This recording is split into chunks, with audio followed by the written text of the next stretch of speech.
Hi everyone, it's me Ramesh from the channel InfoIT Godara. Today I will be explaining you SQL injection with the PHP web application practical project. First, let's understand what exactly SQL injection is. SQL injection is a code injection technique that allows attackers to gain unauthorized access of the database server. After gaining unauthorized access of the database server, attackers can perform all the operations with the database using SQL. Operations can be inserting data into the database, selecting data from the database, updating data into the database, deleting data from the database. Also, attackers can destroy your database server as well as your web server. SQL injection usually occurs when any application asks a user for input like their user ID, username, etc. Instead of user ID, username, the user gives a SQL statement that executes in your database server unknownly. Let's execute SQL injection in our project. The project contains 5 PHP files. We will not go through each and every file. We will understand our main concern file only due to short of time. I have already opened 5 PHP files in my Sublime text editor. First one we have config.php. It contains MySQL database configuration. Second one we have register.php. Register.php file contains registration module functionality. This file divided into two sections. First one is PHP and second one is HTML. PHP is a scripting server-side language which is executed in the server, and these are the HTML code which are executed in client's browser. Third one we have logout.php. It has initiating the session at the beginning and then unset all the session and then destroying the session, and it is redirecting to the login page again. This is welcome.php. After logged in successfully application, this is redirecting to the welcome page. Here is login.php file which we have to understand in detail. Here we are initiating the session. Here we are validating that whether a user is logged into already in application or not. If it is already logged in and session is set, then we are redirecting to the welcome page.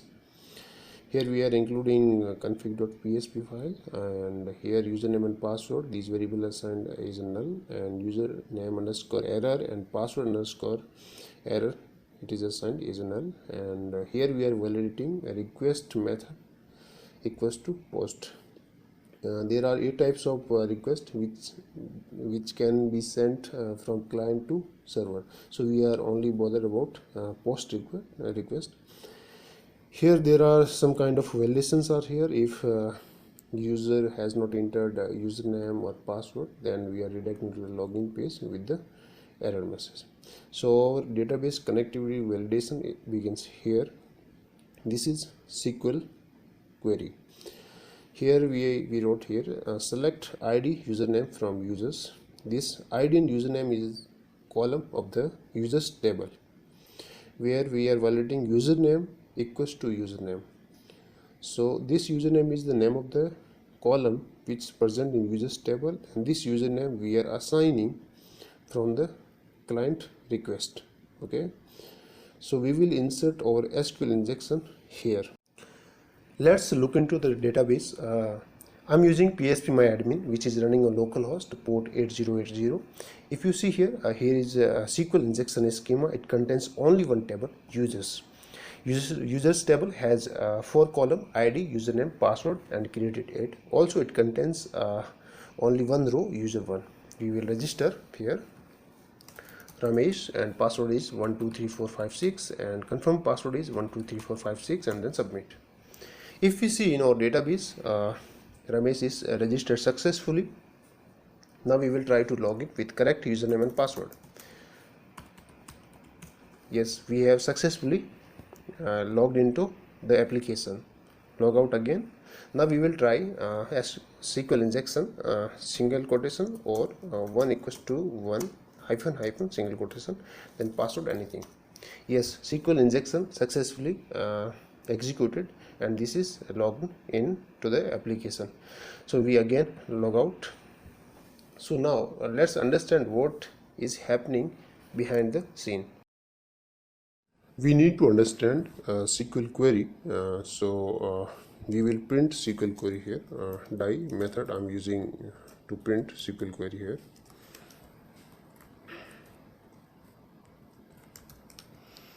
Here I'm trying single quotation or 1 equals to 1 and hyphen hyphen single quotation and then password anything. So this is the SQL query executed into the database. So we will execute this SQL query here. So if you see here, there are two records fetched from the database. If we understand the SQL query, select ID username from users where username equals to empty or 1 equals to 1, then here comes comment. So from here to here we have sent from the client. So what has happened, first single quotation which was on in the server, this is terminated from the single quotation which come from the client, and or this is a SQL statement, this is conditional keyword, and 1 equals to 1, that is always true. So this is executed and this allowed us to log into the application.